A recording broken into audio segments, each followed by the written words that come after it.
culture, the arts, entertainment. We were talking about cultural sites, and a number of lists exist. And I guess I would give props to the person who did that site, the virtual museum, because that's the first time I visually saw.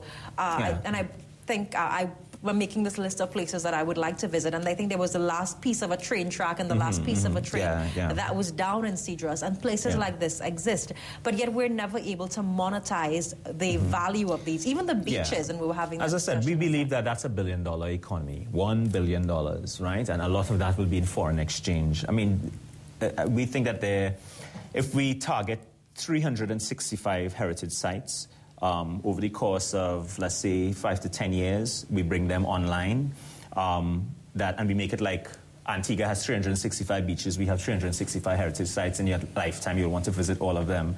Everything from multimedia, the Nightfall Museum at the Lion House, to Sparrow's Hideaway, which will now become a multimedia museum, and all these different kinds of things, and these historical sites. It can happen. We have the resources, and this is the time to do it. But there are all these different facets that have to be put in place before we can do those things. The laws that need to be passed, the lists that need to be constructed. The other part of it that we believe in terms of engaging money-making for the sector is the releasing of the geniuses of the sector. We believe that the genius class, just releasing the genius class to do what they can do, can be worth about $2 billion to the economy. That means partially, most of that is releasing people into touring careers. That's one part of it. Right now, I'd say less than 0.05% of our artists tour, right? And that's ridiculous. We should be targeting somewhere in the region of 35% in the next 2 to 3 years of getting a cadre of our artists out there. And the top 5%, your top 5% of any population that you have generate probably about 65% of the possibilities of the space. So you're looking at, let's say, like a record label or a movie studio. Your Beyonce and those kinds of people generate, 65% of what the music label does.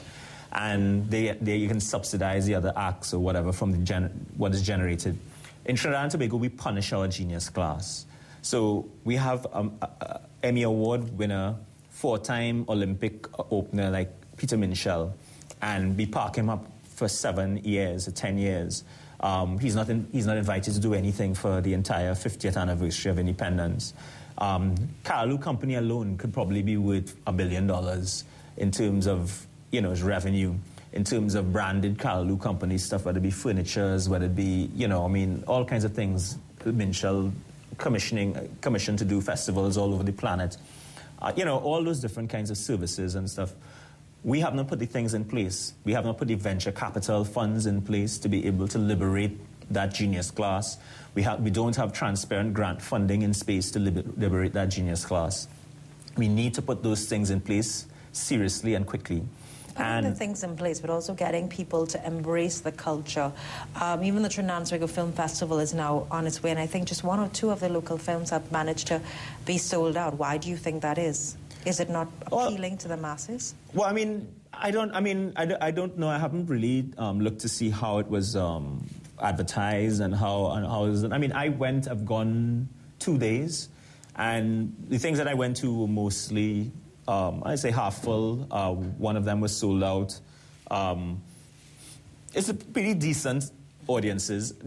I think more needs to be done to get it down into the grassroots and to let people know and that kind of thing. But the thing is more than that. The film festival is great, and I'm glad that it's an initiative that is on, and they're pretty sophisticated by the way they're going about a lot of things. But the thing is, it's the mainstream local production.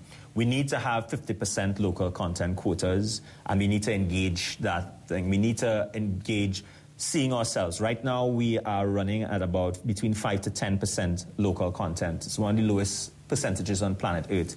We're talking about 38 radio stations, 9 television stations. That's ridiculous that we are not hearing ourselves when there is content. We made a call out 2 years or 3 years ago for non-soca, non-chutney, non-calypso CDs for people to submit stuff. And we got over 1,000 and something CDs in a week. right? So we now have a library of over 2,000 and something CDs from local acts. These are full CDs of jazz, rock, reggae, fusion, pop, hip-hop, all these different kinds of things, rap. So all those things, most of it never ever heard. And most of it of an astounding quality that you would not believe that there are people who still believe and will risk hundreds of thousands of their dollars to still go in the studio knowing full well that it's not going to be played, but still risking. And we have a creative class that does that. Unfortunately, Trinidad and Tobago does not see the best of our best. There are no forums for us to see our best of our best. And when that happens, that best of the best can't create critical mass and economies of scale to be able to graduate out of this space and into touring careers, which were with the benefit of good rates of exchange at 10 to 1 and 6 to 1. They can have middle-class existences, and some of them can become millionaires and more, right? You look at the music industry. This is something I've been touting.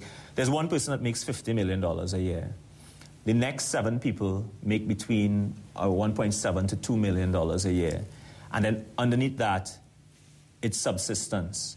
Now, that is not a music industry. But the fact is that we have about 60 people who can be making about that $50 million a year.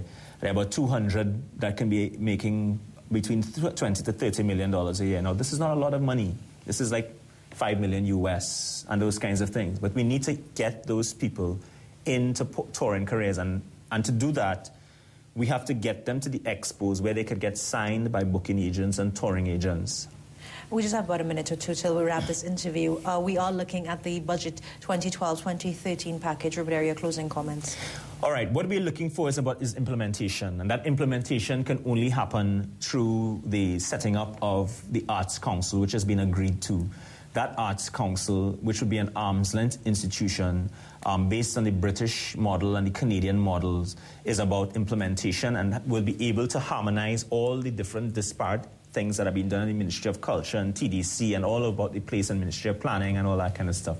The Arts Council must be set up with integrity and with the protocols that are international best practice protocols, where we can now roll out all the different policies and stuff that have been backed up for the last 2 years and that have been outstanding since independence. And that's what we're looking forward to. I mean, once that happens and that has the budget behind it to be able to execute some of these things at ground level, the East Port of Spain growth pole, the expansion of the museum complex, the venture capital, all those different kinds of things, then we can see billion-dollar growth even within the first year. I predict that is possible.